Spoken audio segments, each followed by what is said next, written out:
इतिहास बहुत ध्यान से पढ़ने की चीज़ है। इतिहास हमें भविष्य के लिए प्रेरणा देता है, हमें गलतियों से सीखने का अवसर प्रदान करता है और इतिहास में नई नई खोज होती रहती हैं, नए नए तथ्य सामने आते रहते हैं, इसलिए इतिहास को अपडेट करते रहना चाहिए। 1920 तक भारत का इतिहास जो विश्वविद्यालयों में, कॉलेजों में पढ़ाया जाता था, भारत का इतिहास वैदिक काल से शुरू होता था। 1920 तक शिक्षा के कोर्स में जो भारत का इतिहास पढ़ाया जाता था वो ऋग्वैदिक काल से, जब वेदों की रचना हो रही थी, उस पीरियड से शुरू होता था और ये माना जाता था कि उससे पहले भारत के बारे में कोई जानकारी उपलब्ध नहीं थी और आमतौर पर यह माना जाता था कि भारत की सभ्यता, भारत की संस्कृति, भारत की राजनीति, भारत का इतिहास उसी पीरियड से शुरू हुआ। लेकिन 1920 में जब सिंधु घाटी में खुदाई हुई और हड़प्पा और मोहनजोदड़ो जैसे शहर अस्तित्व में आए तो इतिहास का अध्याय ही बदल गया। पता चला कि वैदिक काल से पहले तो एक बहुत विकसित सभ्यता थी जो बहुत अच्छे मकान और जल निकासी की व्यवस्थाएं कर रही थी और जिसकी अपनी एक कल्चर थी, अपना एक पूरा सिस्टम था। और सिंधु घाटी की सभ्यता में खुदाई में जो लिपियां मिली हैं, जो लेख मिले, वो अभी तक पढ़े नहीं गए हैं, वो लिपि पढ़ी नहीं गई है। जिस दिन वो पढ़ ली जाएगी उस दिन इतिहास का एक नया अध्याय खुलेगा हम लोगों के सामने। तो एक तो ये कि इतिहास में खोज होती रहती हैं, इतिहास बहुत प्रमाणों के साथ ऐतिहासिक घटनाएं लिखी जाती हैं और दूसरी तरफ कुछ लोग फर्जी इतिहास भी लिखते रहते हैं, फर्जी बातें उड़ाते रहते हैं, फर्जी घटनाएं बताते रहते हैं और अपने राजनीतिक लाभ के लिए या दूसरे उद्देश्यों के लिए इतिहास को गलत तरीके से प्रस्तुत करते रहते हैं। इसलिए इतिहास में बहुत सजग रहने की ज़रूरत है। इतिहास को पढ़ते समय, इतिहास को समझते समय बहुत सजग दृष्टि की ज़रूरत होती है। कुछ रूढ़ियाँ ऐसी भी हो जाती हैं, कुछ घटनाएं ऐसी प्रतिस्थापित हो जाती हैं, कुछ चलन में आ जाती हैं, कुछ घटनाएं कि जिन्हें हम गलत घटनाओं को सही मान के चर्चा करने लगते हैं और फिर धीरे धीरे हम ये मानने लगते हैं कि सही घटना है। मैं आज इस वीडियो में इतिहास की कुछ ऐसी घटनाओं पर प्रकाश डालूंगा जो कि हुई कुछ लेकिन मानी जाती हैं कुछ। जो इतिहास के विद्यार्थी हैं, जो इतिहास को गंभीरता से पढ़ते हैं, वो तो सही घटनाओं को जानते हैं, लेकिन आम आदमी, आम तौर पे समाज के आम लोग उन घटनाओं को दूसरे तरीके से जानते हैं। जैसे कि उदाहरण के तौर पे एक आम तौर पे भारतवासी ये कहेगा, आम भारतीय ये कहेगा कि ऊधम सिंह ने जो जलियांवाला बाग में जिस जनरल डायर ने गोलियां चलवाई थी और हजारों लोगों को मार दिया था, उस जनरल डायर से जलियांवाला बाग का बदला लेने के लिए ऊधम सिंह ने लंदन में जाकर जनरल डायर की हत्या की थी। ये आम भारतीय मानता है, ये आम धारणा है और इसे इतिहास की ऐतिहासिक घटना माना जाता है और इस पर कई मूवी में भी इसका जिक्र हुआ है, कई पुस्तकों में भी जिक्र हुआ है, कई नाटक वगैरह भी इस पर हुए हैं। लेकिन सच्चाई ये है कि जो जनरल डायर था वो बीमारी से मरा था और जब 1940 में ऊधम सिंह जनरल डायर को मारने के लिए लंदन गए थे, इसमें कोई संदेह नहीं। ऊधम सिंह एक बहुत बहादुर, बहुत वीर नौजवान थे और वो देशभक्त नौजवान थे और जलियांवाला बाग से उनके हृदय में आक्रोश था और वो उसका बदला लेने के लिए लंदन गए थे। वो जनरल डायर को मारना चाहते थे, लेकिन जनरल डायर की उस समय तक मृत्यु हो चुकी थी। जनरल डायर बीमारी से मरा था। जनरल डायर का नाम था रेजिनाल्ड डायर, लेकिन ऊधम सिंह ने एक दूसरे डायर को, जिसका नाम था माइक ओ डायर को जनरल डायर समझ के मार दिया था लंदन में। यद्यपि माइक ओ डायर भी उस समय, जिस समय जलियांवाला बाग हुआ था, उस समय पंजाब के गवर्नर थे। वो भी भारत में अधिकारी थे, गवर्नर थे पंजाब के। तो अप्रत्यक्ष रूप से तो ये भी कह सकते हैं कि वो भी दोषी थे और पूरा अंग्रेज शासन दोषी था। लेकिन जो ये धारणा है, ऐतिहासिक तथ्य ये है कि जनरल डायर की, रेजिनाल्ड डायर जिसका नाम था, उसकी मौत बीमारी से हुई थी और वो 1940 में जब माइक ओ डायर की हत्या ऊधम सिंह ने लंदन के अंदर की पिस्टल से गोली मार के, उससे पहले ही रेजिनाल्ड डायर जो जनरल डायर था जिसने गोली चलाने का आदेश जलियांवाला बाग में दिया था, उसकी मौत पहले ही हो चुकी थी। एक और अवधारणा ये भारत में है कि मंगल पांडे 1857 की क्रांति का पहला क्रांतिकारी था, या पहला स्वतंत्रता सेनानी था, या क्रांति का प्रेरक था, उससे ही प्रेरणा लेकर क्रांति शुरू हुई थी। इसमें भी कोई ऐतिहासिक तथ्य नहीं है। मंगल पांडे बैरकपुर छावनी में, कलकत्ता के पास बैरकपुर छावनी में तैनात था। 1857 की क्रांति की शुरुआत मेरठ से हुई।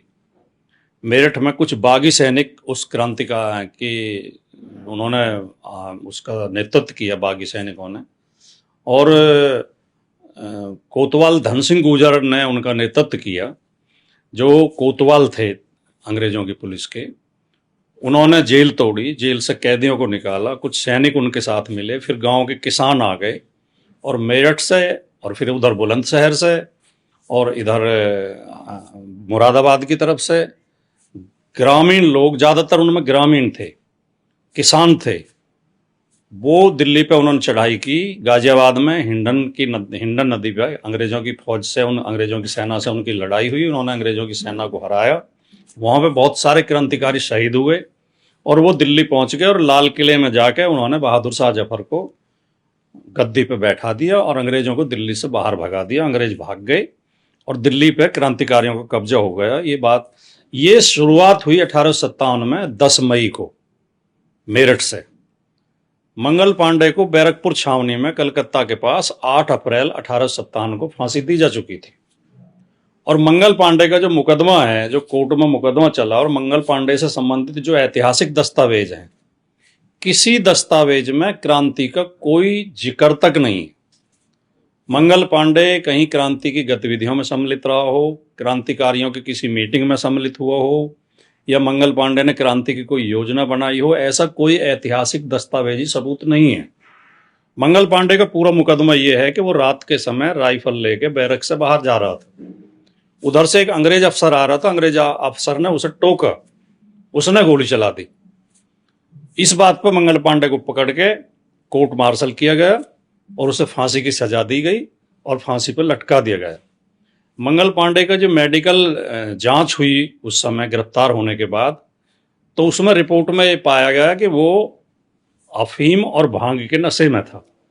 और मंगल पांडे ने खुद अपने बयान में स्वीकार किया कि मैं नशे में था, मैंने अफीम का और भांग का सेवन कर रखा था, और इस नशे की पिनक में मुझसे गोली चल गई। लेकिन स्थापित ये किया गया है कि मंगल पांडे क्रांतिकारी था और क्रांतिकारियों का प्रेरणा स्रोत था और पहला क्रांतिकारी था और 1857 क्रांति का जनक था। और उस पर ढेरों किताबें लिख दी गई, ढेरों कविताएं लिख दी गई, कहानियां लिख दी गई, और फिल्म तक बन गई, एक मूवी भी बन गई जिसमें मंगल पांडे को क्रांतिकारी दिखाया गया है। जबकि सच्चाई ये है कि कोई ऐतिहासिक दस्तावेज इस बात का समर्थन नहीं करता कि न वो गाय और सूअर की चर्बी वाला जो मामला, वो भी नहीं था। गाय की चर्बी के कारतूस हम ये प्रयोग नहीं करेंगे। मंगल पांडे ने ऐसी भी कोई बगावत नहीं की थी। जो साथी मेरी इस तथ्य को चुनौती देना चाहें वो ऐतिहासिक तथ्य प्रस्तुत करें। इतिहास के दस्तावेजों में ऐसी कोई ऐसा प्रमाण नहीं मिलता कि मंगल पांडे किसी क्रांति में शामिल था। और 1857 की क्रांति मेरठ से शुरू हुई थी, जिसकी शुरुआत कोतवाल धन सिंह गुर्जर के नेतृत्व में हुई थी, और उसमें बहुत से बागी सैनिक और बहुत से पुलिस वाले और ज़्यादातर किसान। और इधर जो मेरठ से लेके, सहारनपुर से लेके और बुलंदशहर तक का जो एरिया है, या आगरा तक का, ये पूरा जो पश्चिमी उत्तर प्रदेश जिसे हम कहते हैं, यमुना के किनारे वाले ज़्यादातर गांव बागी हो गए थे। 1857 में हमारी एक छोटी सी रियासत हमारे क्षेत्र में थी, दादरी रियासत, जिसके राजा राव उमराव सिंह और ये थे कठेड़ा के, दो उन्हें फांसी लगी थी, वो भी उसमें शामिल रहे थे। मेरे सगे बाबा मजलिस भाटी ग्राम लोहारली के, वो भी क्रांति में शामिल हो गए, तो उन्हें भी बाद में जब क्रांति फेल हो गई तो बुलंदशहर में काले आम पर फांसी लगाई गई थी। और 78 लोगों को, हमारा सिकंदराबाद तहसील उस समय होती थी, अब हमारी दादरी तहसील है, सिकंदराबाद तहसील के 78 लोगों को बुलंदशहर काला आम पे फांसी दी गई थी, क्रांतिकारियों को, जिनमें हमारे क्षेत्र के बहुत सारे गांव, बड़पुरा, चिठेरा, नंगला, सैंतली, चीती, मसौता और आपका ढेर सारे गांवों के लोग शामिल थे। तिल बेगमपुर, दौला और आपका जो है इस तरह के ये बहुत से गांव, लोहारली तो मैंने बता ही दिया, घंगोला भी था, जुनेदपुर गांव के और उधर के दनकौर क्षेत्र के कई गांवों के क्रांतिकारियों को बुलंदशहर काले आम पर फांसी दी गई थी। मंगल पांडे का क्रांति की गतिविधियों में सम्मिलित होने का कोई उल्लेख या कोई ऐतिहासिक दस्तावेज नहीं मिलता। इतिहास में एक बहुत बड़ी एक ये भी वो चलती है किंवदंती, या कह लें एक नैरेटिव चलता है, या एक रूढ़ी चलती है कि मोहम्मद गौरी ने 17 बार आक्रमण किया था भारत के ऊपर और 16 बार पृथ्वीराज चौहान ने उसे हरा के और रिहा कर दिया था। ये भी झूठ बात है। मोहम्मद गौरी ने केवल मात्र 3 बार आक्रमण किया था। एक बार पहले आक्रमण उन्होंने पंजाब को कुछ हिस्सा जीत लिया था और वहाँ अपनी एक जो वो थी रियासत कायम कर ली थी, और 2 बार उन्होंने दिल्ली पर आक्रमण किया पृथ्वीराज चौहान के ऊपर, जो दिल्ली से लेकर अजमेर तक के शासक थे। अजमेर उनके पिता शासक थे, अजमेर की रियासत उन्हें मिली थी और दिल्ली में उनके नाना अनंगपाल तंवर शासक थे। अनंगपाल तंवर की जो बेटी थी कर्पूरी देवी, उसके बेटे थे पृथ्वीराज चौहान। तो उन्होंने वहाँ दोनों जो रियासतें थी, दोनों जो राज्य थे वो उनके अधीन थे। तो तराइन के मैदान में पृथ्वीराज चौहान से मोहम्मद गौरी की लड़ाई हुई थी। 17 बार जो आक्रमण की बात आती है, 17 बार आक्रमण महमूद गजनवी के हुए थे। और महमूद गजनवी कोई राजा नहीं था, वो एक लुटेरा था। वो आता था भारत में, मंदिरों को लूट कर ले जाता था। उसे ये पता चला था कि भारत के मंदिरों में बहुत सोना चांदी हीरे जवाहरात भरे हुए हैं, बहुत धन है। तो वो हर बार मंदिरों को लूटने के लिए आता था और आखिरी बार वो सोमनाथ के मंदिर को लूट कर ले गया था। तो बताते हैं 70-80 घोड़े खच्चर गधों पे वो माल लाद के ले गया था, इतना माल उसे मंदिर से मिला था। तो महमूद गजनवी ने 17 बार लूटने के लिए भारत में आया था। मोहम्मद गौरी मात्र 3 बार, एक बार उसने पंजाब में अपनी सत्ता स्थापित कर ली। 1191 में तराइन के युद्ध में वो पृथ्वीराज चौहान से बुरी तरह हारा और भाग गए। फिर वो अपने जो उसने पंजाब में जो रियासत कायम की थी, वहाँ जाके उसने स्टे किया और वहाँ अपनी सेना को मजबूत किया। और पृथ्वीराज चौहान की गलती ये रही कि उन्होंने उसको पीछा करना चाहिए था वहीं तक और उसे नेस्तनाबूद करना चाहिए था या देश से बाहर निकालना चाहिए था। वो छोड़ के लौट वहीं से तराइन से वापस लौट गए। उन्होंने कहा इसकी क्या हिम्मत है। उसके कुछ मंत्रियों ने सलाह भी दी थी कि इसे पकड़ो, इसके पीछा करो। उसने कहा जाने दो, भाग गए तो भाग गया। तो उन्होंने, बल्कि पकड़ा गया था, उसे माफ किया था पृथ्वीराज चौहान ने। मैं मोहम्मद गौरी को तराइन के युद्ध में परास्त करके उसे गिरफ्तार कर लिया था। तो मोहम्मद गौरी ने हाथ जोड़ के माफ़ी मांग ली थी कि मैं आइंदा आपकी तरफ नहीं आऊँगा और मुझे माफ़ कर दो। और उससे गलती मान ली थी, पैरों में पड़ गया था। और तो पृथ्वीराज चौहान ने उसे माफ़ कर दिया था, छोड़ दिया था। तो पृथ्वीराज चौहान के मंत्रियों ने कहा कि ये खतरनाक हो सकता है, ये दोबारा आक्रमण करेगा। तो पृथ्वीराज चौहान ने कहा दोबारा करेगा तो दोबारा मारेंगे इसको, हम क्या कहीं, हमारी तलवार क्या कहीं चली जाएगी, हमारे पास तलवार तो है। वही मोहम्मद गौरी दोबारा 1192 में 1 साल बाद तैयारी करके अपनी सेना को और मजबूत करके, और जब पृथ्वीराज चौहान 2 युद्धों में अलग अलग अटके हुए थे, इधर गुजरात से युद्ध लड़ रहे थे और एक और से किसी राजा से उनकी लड़ाई हो रही थी, तो उनकी सेना 2 जगह मोर्चे पर घिरी हुई थी। जब उनके पास कम सेना थी दिल्ली में, तब आके उसने फिर आक्रमण किया और 1192 के तराइन के युद्ध में पृथ्वीराज चौहान पराजित हुए, मोहम्मद गौरी की जीत हो गई और दिल्ली में सल्तनत, जो इनकी सल्तनत थी, उसको कायम हो गई। तो ये भी एक किंवदंती है कि 17 बार उसने आक्रमण किया था, उसने मात्र 3 बार आक्रमण किया था। और एक ये किंवदंती है कि मोहम्मद गौरी और पृथ्वीराज चौहान वहाँ जाके गजनी में जाके दोनों मारे गए थे। पृथ्वीराज चौहान की आंखें निकाल ली थी और वहाँ पे जो उनके दरबारी कवि थे चंदबरदाई, वो पहुँच गए थे और चंदबरदाई ने कहा था कि पृथ्वीराज चौहान आवाज़ पर तीर मार सकता है। तो मोहम्मद गौरी ने उसका तमाशा देखने के लिए वो खुद जो एक मचान पर बैठ गया और एक घंटा वो लगाया गया, कोई वो जो है तीर दे दिए गए उसे, धनुष तीर दे दिया गया और एक तवा लगाया गया कि इस तवे में जो वो मारी जाएगी हथौड़ी, जब आवाज होगी तो इस पर ये वो चलाएगा तीर। लेकिन चंदबरदाई ने उसे एक दोहा बोला कि 4 बांस 24 गज अंगुल अष्ट प्रमाण, ता ऊपर सुल्तान है मच्चू के चौहान। और ये उससे अंदाजा लगा के उसने उसी नाप तोल कर उसने जो है मोहम्मद गौरी को तीर मार दिया। मोहम्मद गौरी की हत्या हो गई। और फिर चंदबरदाई ने और पृथ्वीराज चौहान ने एक दूसरे को वो मार के, कटारी मार के एक दूसरे के सीने में कटार भोंक दी और दोनों ने आपस में एक दूसरे की हत्या कर दी।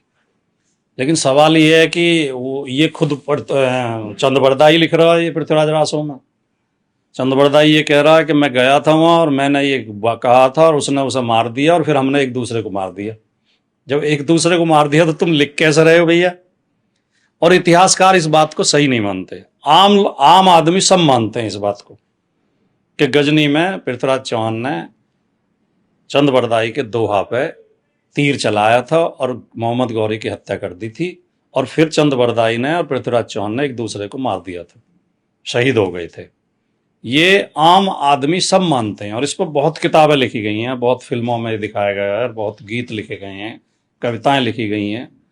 और किसी आम आदमी से कह दो कि नहीं ये गलत है तो वो लड़ने को तैयार हो जाएगा, जबकि ये सच्चाई नहीं है। पृथ्वीराज चौहान की मृत्यु के बारे में इतिहासकार ये मानते हैं कि तराइन के दूसरे युद्ध में जो 1192 में हुआ था, उस युद्ध में पृथ्वीराज चौहान बुरी तरह घायल हो गए थे। और इतिहासकारों के इसमें 3 मत हैं। कुछ इतिहासकार मानते हैं कि पृथ्वीराज चौहान वहीं युद्ध के मैदान में ही शहीद हो गए थे, उसमें लड़ते हुए ही वो मारे गए थे। दूसरे इतिहासकार मानते हैं कि वो घायल अवस्था में वहां से उनके सैनिक उन्हें बचा के ले आए थे, लेकिन वो चोट इतनी गहरी थी कि बाद में उनकी मृत्यु हो गई थी। और तीसरे इतिहासकार ये मानते हैं कि उन्हें बंदी बना लिया गया था और मोहम्मद गौरी उन्हें ले गया था, अपने कैद खाने में रखा था और कैद खाने में ही उनकी मृत्यु हो गई।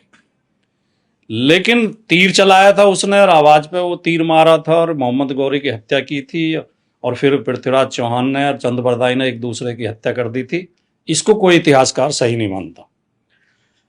मोहम्मद गौरी की मृत्यु हुई है 1206 में। पृथ्वीराज चौहान की मृत्यु हो चुकी थी 1192 में। इन दोनों तथ्यों पर इतिहासकार सहमत हैं कि 1192 में पृथ्वीराज चौहान की मृत्यु हो गई थी, मोहम्मद गौरी की मृत्यु हुई 1206 में।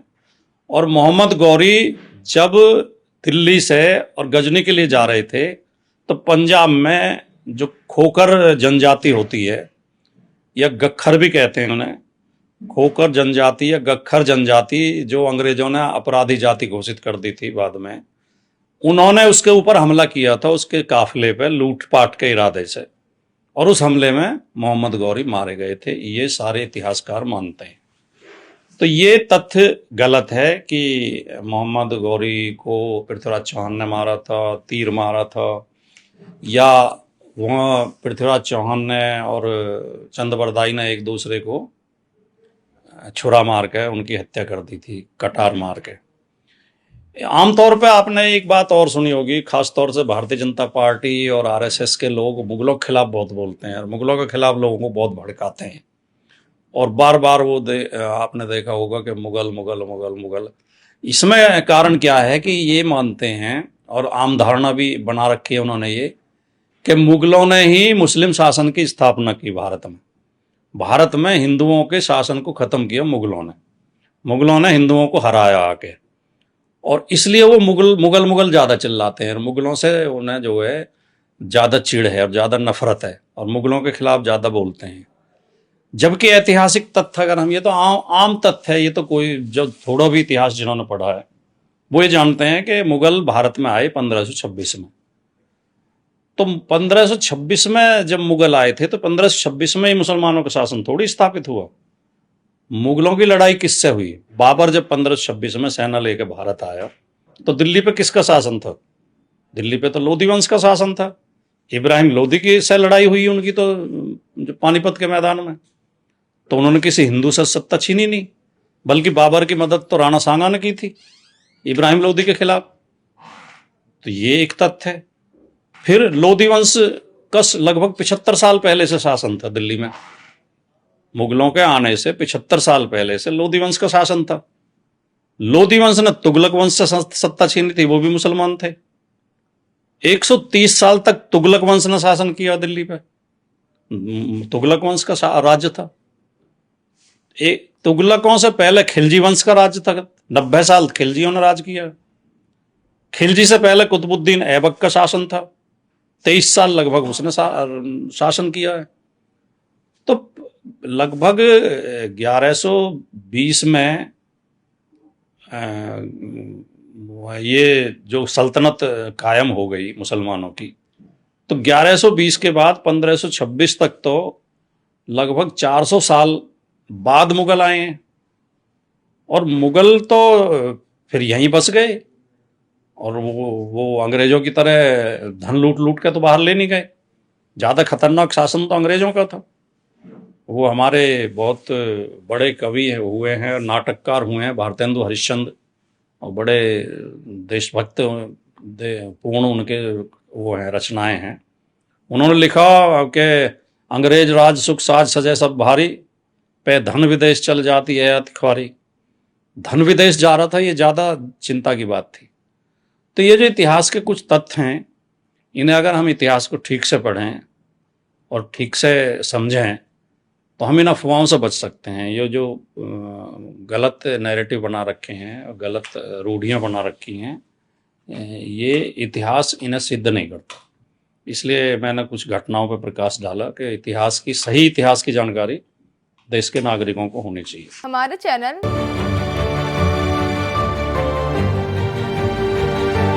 लाइक, शेयर, सब्सक्राइब देखना मत भूलिएगा। जय भीम, जय भारत, जय संविधान, नमो बुद्धाय। धन्यवाद। चैनल आर्थिक समस्या से गुजर रहा है।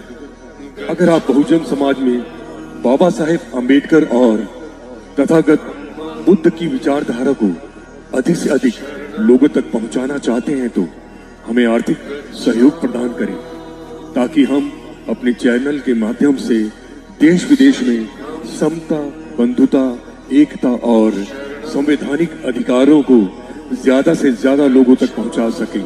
आप अपनी सहायता राशि नीचे लिखे खाते में जमा करा सकते हैं।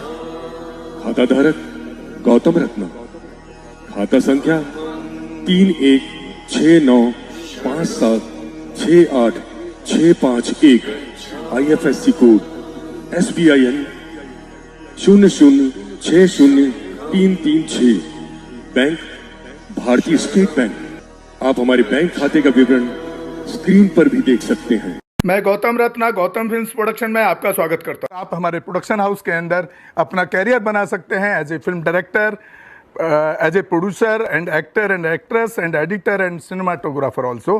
अगर आपको फिल्म से रिलेटेड कुछ भी प्रोजेक्ट आपको बनवाना है तो हमारे पास में पूरा सेटअप है, जिसमें फिल्म कैमरा है, शूटिंग लाइट्स है और एडिटिंग है। सारा A to Z एक ही जगह पर आपको हमारे यहाँ पर मिल जाएगा। तो दोस्तों आप हमें कांटेक्ट कर सकते हैं हमारे नंबर्स पर 9810085714। जय भीम, जय भीम।